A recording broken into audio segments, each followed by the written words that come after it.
Hello students.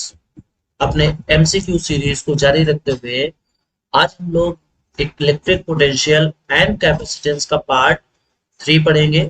ठीक है, part हम लोग एमसीक्यू का पार्ट 3 पढ़ेंगे और इसमें लगभग मोर देन 15 क्वेश्चंस आपको मिलेंगे जो हम लोग यहाँ पर सॉल्व करेंगे। इसमें कुछ क्वेश्चन एमसीक्यू बेस हो सकते हैं और कुछ विदाउट एमसीक्यू हो सकते हैं जिनको थ्योरेटिकली हमें समझाना होगा। ठीक है, वीडियो काफी इंपॉर्टेंट है, इसे आपको पूरा देखना है और इस वीडियो को ज्यादा से ज्यादा लोगों तक शेयर करना है ताकि आने वाले एग्जाम्स के लिए उनको अच्छे से हेल्प मिल सके। So let's start. देखिए, पहला क्वेश्चन है, लिखा हुआ इन a reason of constant potential. मतलब एक जगह ऐसा रीजन है जहां पे पोटेंशियल कांस्टेंट है। अब पोटेंशियल कांस्टेंट होने का मतलब क्या समझिएगा। पोटेंशियल जैसे मान लीजिए सपोज दैट कि यहाँ पर कोई पोटेंशियल कांस्टेंट है, that means change in potential zero. अब चेंज इन पोटेंशियल जीरो होने का मतलब ये हुआ कि मान लीजिए E इक्वल टू हो गया माइनस का dV अपॉन dr। अब यहाँ पे अगर dV जीरो है तो हम कह सकते हैं इलेक्ट्रिक फील्ड क्या हो जाएगी, जीरो हो जाएगी। तो इसमें बी ऑप्शन तो सही होएगा ही। अब इसमें क्या कहना है कि there can be no charge inside this region, तो ये भी हो सकता है। ठीक है भाई, कांस्टेंट पोटेंशियल कहा है, पोटेंशियल की कोई वैल्यू होगी ये तो नहीं कहा है कि पोटेंशियल कांस्टेंट पोटेंशियल 5 वोल्ट है। ठीक है, तो इसका मतलब ये हुआ कि उस रीजन में कोई हो सकता है कोई चार्ज भी ना हो। तो हमारा सही आंसर होगा ऑप्शन नंबर बी एंड सी। अगला क्वेश्चन है, कह रहे in parallel plate capacitor the capacity increases. देखिए, पैरेलल प्लेट कैपेसिटर की बात की है और कह रहा है कि उसका कैपेसिटेंस इंक्रीज करेगा। तो चलिए पहले तो हम कैपेसिटेंस का फार्मूला लिखते हैं। तो कैपेसिटेंस का फार्मूला क्या होता है, के A epsilon not upon D. D क्या होता है, D is the separation between the plates. Means to say जैसे मान लीजिए ये पैरेलल प्लेट कैपेसिटर है और ये इनके बीच की डिस्टेंस है स्मॉल डी। तो अगर डी की वैल्यू कम होगी तब भी सी बढ़ेगा, ए की वैल्यू बढ़ेगी तब भी सी बढ़ेगा और कोई डाइलेक्ट्रिक स्लैब डाल दिया जाएगा तब भी सी बढ़ेगा। तो सबसे पहला है, in a parallel plate capacitor the capacity increases if area of the plate decreases. बिल्कुल नहीं, एरिया के बढ़ रहे हैं डिक्रीज होने से कैपेसिटेंस डिक्रीज होगा। Distance between the plates increases, ये भी गलत है क्योंकि ये अगर डिस्टेंस बढ़ेगी तो जो कैपेसिटेंस है वो भी कम होगा। उसके बाद कह रहे हैं कि area of the plate is increase that, ये इसका सही आंसर होगा। और कह रहे हैं डाइलेक्ट्रिक कांस्टेंट डिक्रीजेस, मतलब इसकी वैल्यू को डिक्रीज करना बताइए। अगर ये कांस्टेंट डिक्रीज होगा तो सी की वैल्यू भी डिक्रीज होगी। तो सही आंसर होगा हमारा ऑप्शन नंबर सी। ठीक है, अगला क्वेश्चन है, कह रहे हैं a parallel plate air capacitor is charge to a potential V volt after disconnecting the charging battery the distance between the plates of the capacitor is increased using insulating handle as a result of potential difference between the plates। अब बात ध्यान से समझिए, इन्होंने ये कहा है कि भाई किसी कैपेसिटर को V पोटेंशियल से चार्ज कर दिया गया है। उसके बाद चार्ज करने के बाद किया क्या गया है कि इंसुलेटिंग हैंडल का यूज करके प्लेट्स की डिस्टेंस को बढ़ा देगा। मतलब जैसे प्लेट्स अभी की प्लेट की डिस्टेंस ये थी, इसको बढ़ा के कुछ ऐसा कर दिया गया। अब बताइए अगर प्लेट की डिस्टेंस बढ़ेगी तो कैपेसिटेंस पर क्या फर्क पड़ेगा। सिंपल सी बात है, कैपेसिटेंस डिक्रीज हो जाएगा, है ना, क्योंकि जो C है वो इनवर्सली प्रोपोर्शनल टू D होता है। अब यहाँ पे बात करें, अगर हम बात करें चार्ज की, तो चूंकि ये क्या हो चुका है, डिस्कनेक्ट हो चुका है, लिखा हुआ है ना डिस्कनेक्टिंग। डिस्कनेक्ट होने का मतलब ये हुआ कि इस कैपेसिटर में जितना चार्ज स्टोर होना था हो गया। अब इसकी डिस्टेंस को बढ़ाएं या डिस्टेंस को कम करें, इसके चार्ज में कोई भी फर्क नहीं पड़ेगा। इसका मतलब अब इस केस में होगा क्या कि चार्ज कैसा रहेगा, कांस्टेंट रहेगा। चार्ज कांस्टेंट रहेगा जबकि C डिक्रीज हो जाएगा। तो हम ये कह सकते हैं कि C1 या C2 लेस देन C1, बाद का कैपेसिटेंस पहले से कम होगा, जबकि Q1 इक्वल टू Q2 रहेगा। तो बताइए Q बराबर क्या होता है, CV। तो हम लिखेंगे C1 V1 equal to C2 V2, C2 V2। तो यहां से V2 अपॉन V1 अगर निकालेंगे, V1 V2 अपॉन V1, तो ये यहां से आएगा C1 अपॉन C2। ठीक है, इतनी बात समझ में आ गई। फिर से आप ये समझ लीजिए, इन्होंने भाई देखो, अगर डिस्टेंस हम बढ़ाएंगे, डिस्टेंस बढ़ाएंगे तो कैपेसिटेंस क्या होगा, कम होगा, यानी बाद का कैपेसिटेंस पहले कैपेसिटेंस से कम है, और चार्ज सेम रहेगा क्योंकि डिस्कनेक्ट हो चुका है। तो Q इक्वल टू क्या होता है, CV, तो हम लिखेंगे C1V1 इक्वल टू C2V2।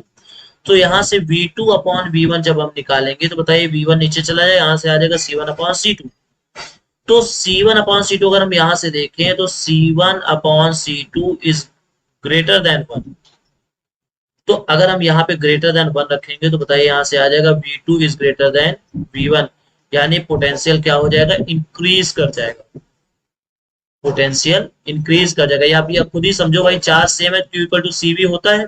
अब अगर C कम होगा तो V को बढ़ना चाहिए क्योंकि चार्ज तो कांस्टेंट है।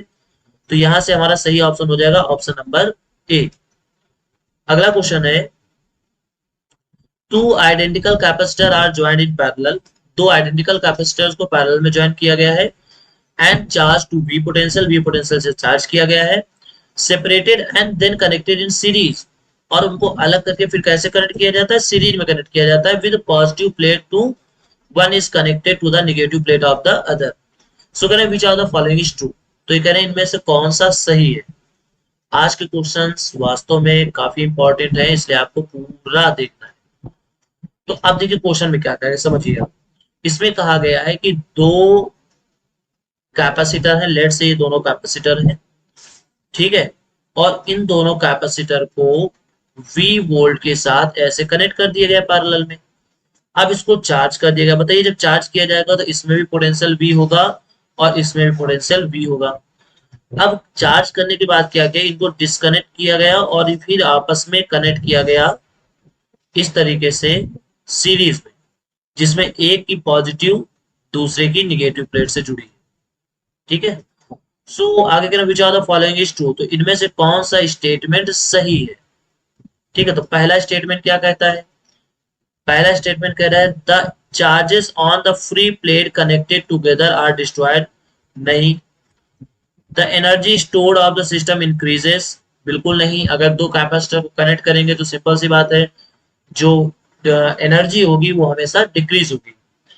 अगला लिखा हुआ है कि the potential difference between the plates is 2V, यानी अब जो प्लेट्स के बीच में जो पोटेंशियल डिफरेंस होगा वो कितना होगा, 2V के बराबर। तो सिंपल सी बात समझिए, इसको ये चार्ज किया गया, इसको ये चार्ज किया गया, जब इसमें भी पोटेंशियल आ चुका है, इसमें भी पोटेंशियल आ चुका है, तो जब सीरीज में कनेक्ट करेंगे तो V इक्वल टू आएगा V1 plus V2, that means V plus V यानी 2V। तो सही आंसर हो जाएगा 2V, ठीक है, ऑप्शन नंबर सी। अगला क्वेश्चन है, लिखा हुआ है a capacitor has some dielectric between its plates, the capacitor is connected to DC source, कैसे सोर्स से कनेक्ट किया गया, डीसी सोर्स से कनेक्ट किया गया। The battery is now disconnected and then dielectric is removed.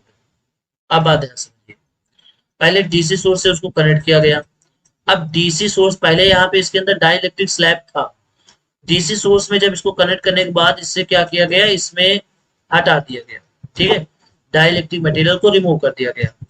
तो कह रहे हैं इनमें से कौन सी चीज सही होगी। देखिए पहला ऑप्शन अगर हम देखें तो कहा गया है कि कैपेसिटेंस विल इंक्रीज, सवाल ही नहीं उठता। अगर डाइलेक्ट्रिक स्लैब हटा दिया जाएगा तो कैपेसिटेंस तो डिक्रीज हो जाता है, ठीक। अगला कह रहे हैं कि energy stored will decrease, energy, अब बताइए एनर्जी का फार्मूला क्या होता है, हाफ CV²। तो जब C कम हो जाएगा तो सिंपल सी बात है कि यहाँ पे एनर्जी भी कम हो जाएगी। अब आगे क्वेश्चन कहा कि इलेक्ट्रिक फील्ड विल इंक्रीज, ठीक है। तो देखिए अब एक इंपॉर्टेंट और क्वेश्चन मैं बता रहा हूँ, ध्यान समझिएगा। जब भी इलेक्ट्रिक कैपेसिटर्स के बीच में अगर कोई डाइलेक्ट्रिक स्लैब डाला जाता है तो उसमें उसके अंदर का इलेक्ट्रिक फील्ड जो होता है वो डिक्रीज कर जाता है। क्या कर जाता है, डिक्रीज। क्यों कर जाता है, क्योंकि इसके अंदर अपोजिट इलेक्ट्रिक फील्ड जनरेट हो जाता है, ठीक है। इसको आप ध्यान समझिएगा कैसे क्या होता है। देखिए यहां पे होगा ये कि मान लीजिए यहाँ पे ये एक कोई कैपेसिटर था, इधर ये पॉजिटिवली चार्ज है और इधर ये निगेटिवली चार्ज है। अब इसके अंदर हमने एक डाई इलेक्ट्रिक स्लैब रख दिया, ठीक। अब होगा क्या, इसके पॉजिटिव की वजह से एक निगेटिव यहाँ क्रिएट हो जाएगा और इसके निगेटिव वजह से एक पॉजिटिव यहाँ क्रिएट हो जाएगा। यानी इस डाई इलेक्ट्रिक स्लैब के अंदर जो इलेक्ट्रिक फील्ड है वो एक्सटर्नल इलेक्ट्रिक फील्ड के अपोजिट डायरेक्शन में, एक्सटर्नल इलेक्ट्रिक फील्ड के अपोजिट डायरेक्शन में। तो सिंपल सी बात है, अब जो रिजल्टेंट इलेक्ट्रिक फील्ड होगा वो क्या हो जाएगा, वो डिक्रीज कर जाएगा, ठीक है। तो लेकिन जब हम इस डाई इलेक्ट्रिक स्लैब को हटा देंगे तो क्या होगा, इलेक्ट्रिक फील्ड इंक्रीज कर जाएगा। तो सही हो जाएगा ऑप्शन, ऑप्शन नंबर सी। अगला क्वेश्चन है, लिखा हुआ है two spherical conductor each are capacity C are connected to a potential V and minus V. These are then connected by means of find by the loss of energy is. तो कितनी energy loss होगी ये हमें बताना है, ठीक। तो बताइए लॉस एनर्जी का फार्मूला क्या होता है। लॉस एनर्जी का फार्मूला होता है delta U equal to 1/2 C1 C2 upon C1 plus C2 into V1 minus V2। तो ये हो जाएगा प्लस V का होल स्क्वायर, क्योंकि दूसरा पोटेंशियल माइनस का है। तो यहां से आ जाएगा 1/4 C square upon C into में 4V स्क्वायर। तो बताइए यहां से C से एक C कैंसिल आउट, 4 से 4 कैंसिल आउट, सो फाइनली कितना आया CV स्क्वायर। तो सही आंसर हो जाएगा option number B, CV square इतनी एनर्जी लॉस होगी, ठीक है। यहाँ पे हम हाफ CV स्क्वायर या वो फार्मूला नहीं लगाएंगे, यहाँ पे चूंकि दूसरा माइनस पोटेंशियल में, इसलिए माइनस माइनस यहाँ पे प्लस हो जाएगा। अगला क्वेश्चन पढ़ते हैं,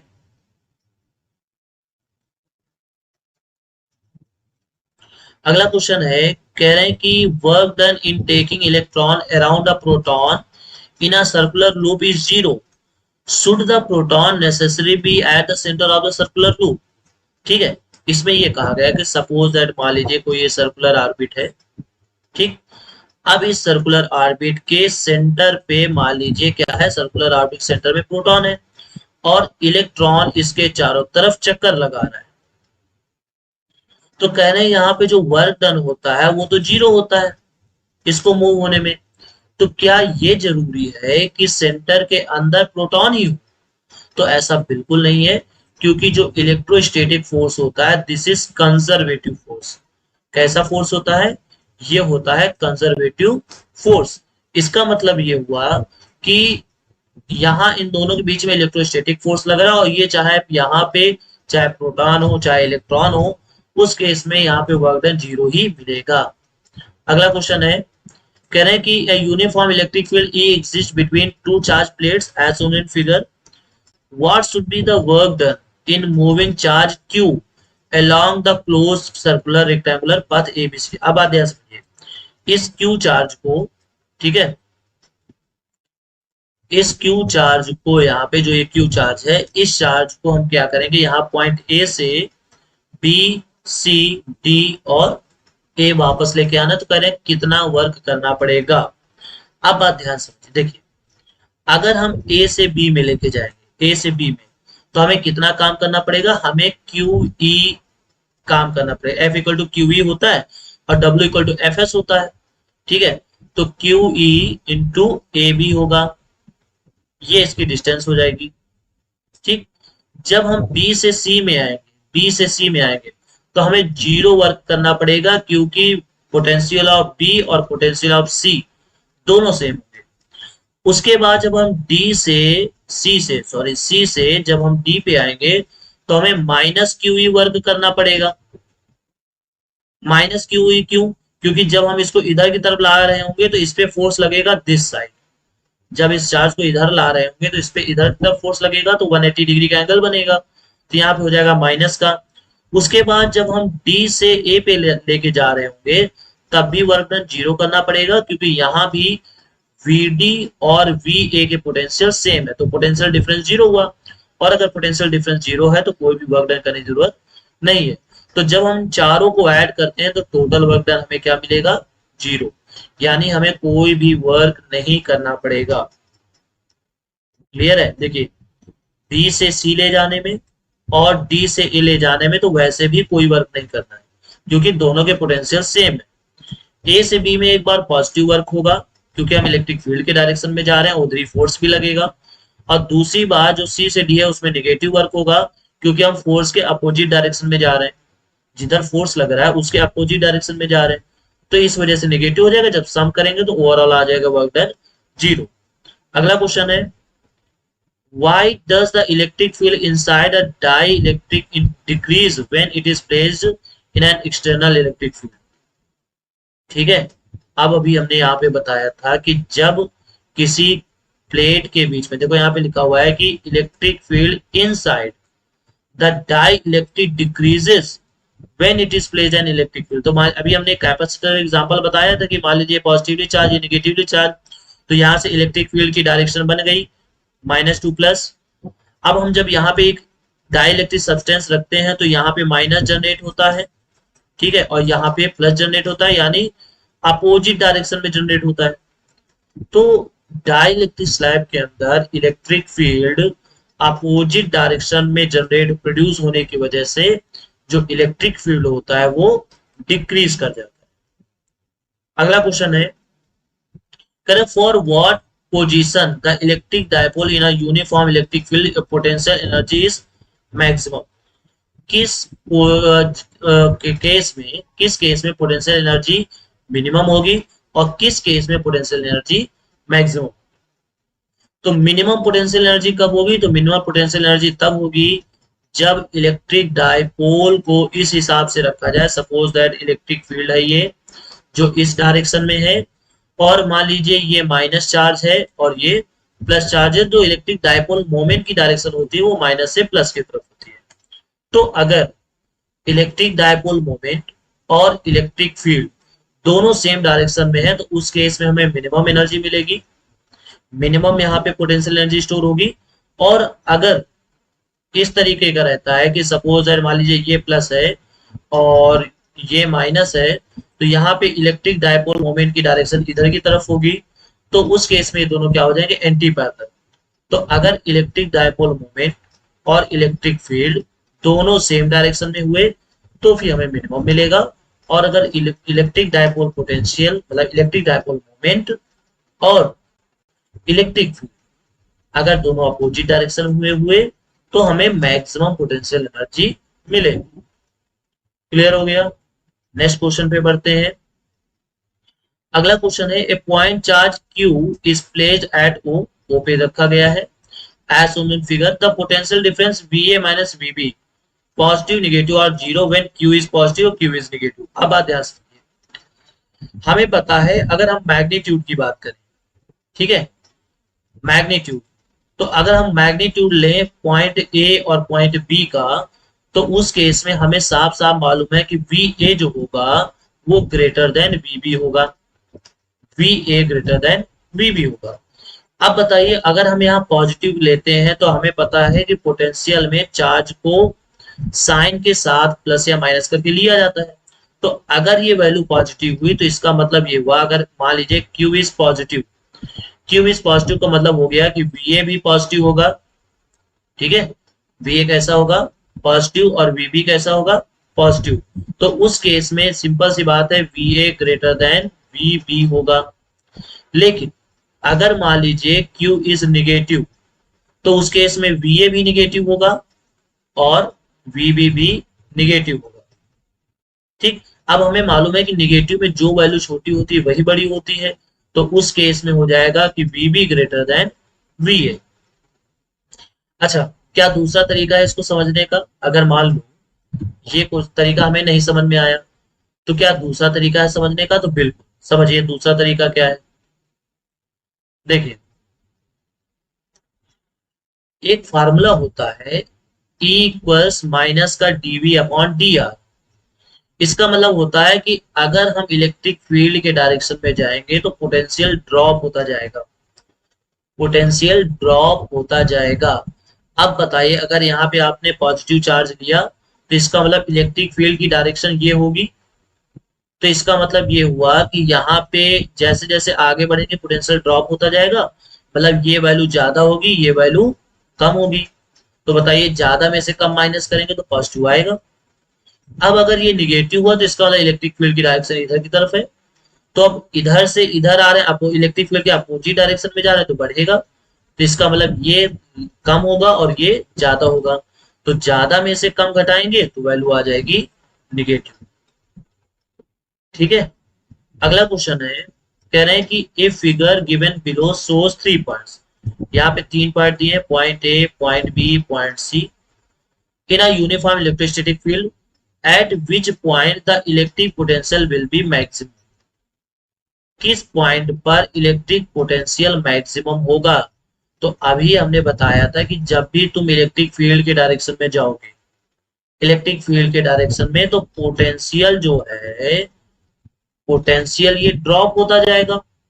अब यहाँ पे हम ये देख रहे हैं कि भाई हम इधर इलेक्ट्रिक फील्ड के डायरेक्शन में जा रहे हैं, तो सबसे पहले पॉइंट मिलेगा बी, उसके बाद पॉइंट मिलेगा ए, और फिर यहाँ पे पॉइंट सी, तो इसका मतलब सबसे कम पोटेंशियल होगा सी पे और सबसे ज्यादा पोटेंशियल होगा बी पे, तो हमारा सही आंसर होगा पॉइंट बी। अगला क्वेश्चन है, why is the electric potential inside a hollow spherical charge conductor constant and has the same value as its surface। ठीक है, अब बात ध्यान से, मान लीजिए ये एक हॉलो सर्किल है, हॉलो स्फीयर मान सकते हैं इसको। ठीक है, अब कह रहे हैं कि इसके अंदर जो है वो क्या होता है, जो पोटेंशियल है वो कैसा है, कांस्टेंट है। तो हमें पता है कि हॉलो स्फीयर के अंदर इलेक्ट्रिक फील्ड क्या होता है, जीरो। अब अगर डी इक्वल टू, अभी हमने फार्मूला बताया, ई इक्वल टू क्या होता है, DV upon D R minus का। अब अगर ई जीरो है तो बताइए डीवी क्या आ जाएगा, जीरो। इसका मतलब वी इक्वल टू क्या आ जाएगा, कांस्टेंट। वी इक्वल टू क्या आ जाएगा, कांस्टेंट। ठीक, अब अगर मान लो यहाँ पे ई जीरो ना होता, तो जैसे जैसे हम इलेक्ट्रिक फील्ड के डायरेक्शन में बढ़ते, वैसे वैसे पोटेंशियल ड्रॉप होता जाता या पोटेंशियल बढ़ता जाता। तो चूंकि यहाँ पे इलेक्ट्रिक फील्ड जीरो है, इसका मतलब जो अंदर पोटेंशियल होगा वही उसके सरफेस पर होगा। हाँ, सरफेस के जब आगे बढ़ेंगे तो इसकी वैल्यू डिक्रीज करती जाएगी। ठीक है, इतनी बात समझ में आ गई। तो अगले क्वेश्चन पे बढ़ते हैं।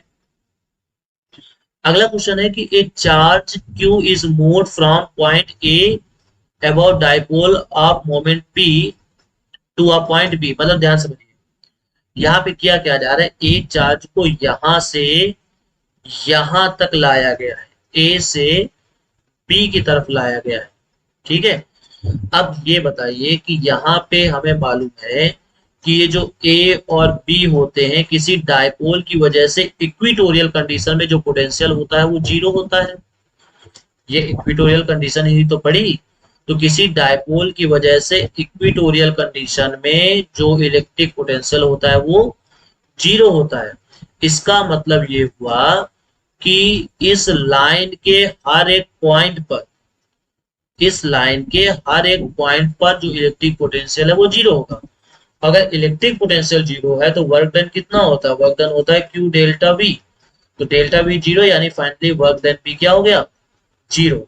इसका मतलब कोई भी काम नहीं करना पड़ेगा ए से बी तक मूव कराने के लिए, no matter what amount of charge is moving from point A to B.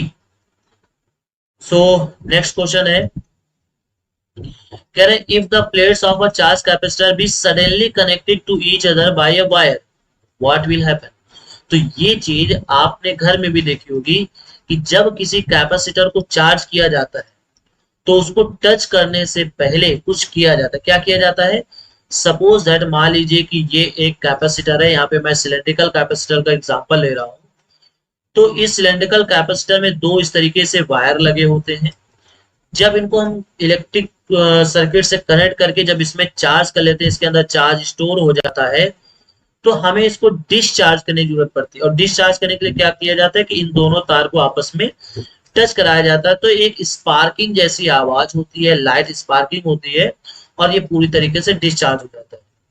ठीक है, तो what will happen, it will discharge and the energy which is stored in the capacitor will spend in the form of spark, sound and light। Light के form में ये सब जो energy है वो तो वेस्ट हो जाएगी। ठीक है, अगला और लास्ट क्वेश्चन है, name the physical quantity whose SI unit is farad पर मीटर। देखिए मोस्ट इंपॉर्टेंट, इसको क्वेश्चन मान सकते हैं आप। कह रहे हैं वो कौन सी फिजिकल क्वांटिटी है जिसकी यूनिट होती है फैरेड पर मीटर, फैरेड पर मीटर, तो वो होता है एप्सिलॉन नॉट। कैसे समझिए, हमें पता होता है, हमें यहाँ पे मालूम है, देखिए यहाँ पे किस तरीके से ये पे आएगा। हमें पता है कि जो C होता है वो होता है A epsilon not upon D। तो यहां से अगर हम एप्सिलॉन नॉट की वैल्यू निकालेंगे तो क्या आएगा, ये आएगा CD अपॉन A। ठीक है, C किसकी यूनिट, C की यूनिट क्या होती है फैरेड, ये क्या होता है डिस्टेंस यानी इसकी यूनिट मीटर, और अपॉन में एरिया यानी मीटर स्क्वायर, तो इससे कैंसिल आउट, फाइनली आ गया फैरेड पर मीटर। तो ये हो जाएगी एप्सिलॉन नॉट की यूनिट। सो वीडियो पसंद आया हो तो दोस्तों के साथ शेयर कीजिएगा, चैनल को सब्सक्राइब कीजिएगा और अपने सारे सोशल मीडिया प्लेटफॉर्म में भी इस वीडियो को शेयर करना।